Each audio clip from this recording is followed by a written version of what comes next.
ஏன்னா சீமான் செய்வது சித்தாந்த அரசியல். தமிழர், தமிழர் நலன், தமிழ்நாடு, தமிழ் ஆரிஜின் அப்படின்லாம் பேசுவார்.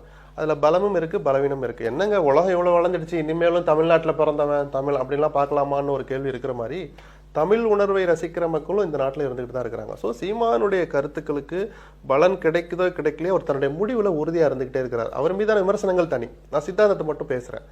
அரசியல் பலன் என்ன செஞ்சா அரசியல் பலன் கிடைக்கும் அப்படின்னு நினைச்சு இது வரைக்கும் சீமான் அரசியல் பண்ணல. அதை பத்தி அவர் கவலையும் படலை.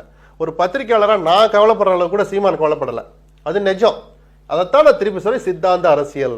இவர் கமல், ரஜினி, தினகரன், பாமக, அதிமுக, திமுக எனக்கு எத்தனை இடம் கொடுப்பேன், எந்த தொகுதி கொடுப்பேன்னு கேட்கிற அரசியலை சீமான் இது வரைக்கும் பண்ணல, இனிமேலும் பண்ணுவார்னு எனக்கு தெரியல.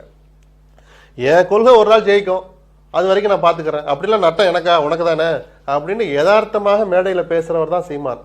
இது நடைமுறை அரசியலுக்கு சரி வராதுன்னு நானே சொல்லியிருக்கிறேன். ஆனால் அவர் தன் கொள்கையில் இன்னைக்கு வரைக்கும் உறுதியா இருக்கிறதுனால இந்த அரசியல், இந்த கூட்டணிகளுக்குள்ள அவர் சேர மாட்டார்னு அந்த அடிப்படையில் தான் நான் சொன்னேன். ஆனாலும் அவர் தன் கொள்கையில, நான் திருப்பி ஒரு விஷயத்தை தொடர்ந்து சொல்லிக்கிட்டு இருப்பேன். கமலும் ரஜினியும் இன்னைக்கு வெற்றிடம் வந்துருச்சுன்னு கமல், ரஜினி வரார், ஆளுமைக்கான வெற்றிடம் இருக்கு, நான் வந்து நிரப்புவேன் அப்படிங்கிறார். கமல் நான் ஊழலற்ற ஆட்சியை கொண்டு வரேன், நேர்மையான ஆட்சியை கொண்டு வரேன், தமிழ்நாட்டை சீர்திருத்த போறேன்னு வர்ற கமல், கலைஞரும் ஜெயலலிதா இருந்தபோது எங்க சார் போனாங்க? இவர்கள் சொல்லுகிற கருத்துக்கள் அத்தனையும் கலைஞரும் ஜெயலலிதா இருந்த போது இருந்துச்சு. சிஸ்டம் சரியில்லையா? ஆமா, அப்பயும் சிஸ்டம் சரியில்லை. அப்போ ஊழல் இருந்துச்சு? ஆமா, ஊழல் இருந்துச்சு. அப்போ அந்த இரண்டு பேருக்கும் மேல இருக்கிற மரியாதையின் காரணமாகவோ அல்லது பயத்தின் காரணமாகவோ நீங்கள் வர வேண்டிய களத்துக்கு வர வேண்டிய அவசியம் இருந்த போது கமலும் ரஜினி வரல. ஆனால் சீமான் மீது 1000 விமர்சனம் இருந்தாலும், விஜயகாந்த் செஞ்ச அரசியல் மீது பல விமர்சனங்கள் இருந்தால் கூட நாங்கள் அரசியலுக்கு வருவோன்னு துணிச்சலோடு வந்து காட்டணும் இந்த 2 பேர் தான்.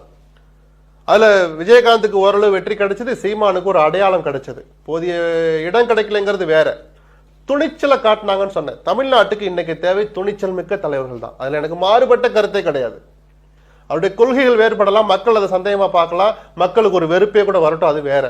தான் நினைக்கிற கருத்துக்களை, தமிழ்நாட்டு மக்களின் நலன்கள் பறிக்கப்படுகிற போது, அந்த உரிமைகள் பாதிக்கப்படுற போது துணிச்சலாக குரல் கொடுக்கிற தலைவர்கள் இன்னைக்கு தமிழ்நாட்டுக்கு தேவையா இருக்கிறாங்க.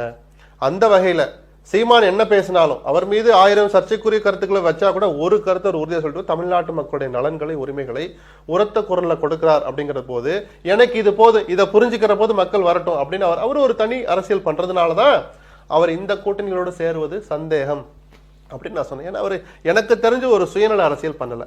எத்தனை சீட்டு நின்னா எத்தனை சீட்டு ஜெயிக்கலாம், எத்தனை மந்திரி பதவி கிடைக்கும், இப்படின்லாம் குறைஞ்சபட்ச கணக்கு கூட சீமான் போட ஆரம்பிக்கலன்னு தான் நான் பாக்குறேன். அதனாலதான் சித்தாந்த அரசியல் நான் சொல்றேன். இந்த ஜனரஞ்சக அரசியலோடு அவரை நான் இணைக்கவோ இணைத்து பேசவோ என்னால முடியல. Download Moj.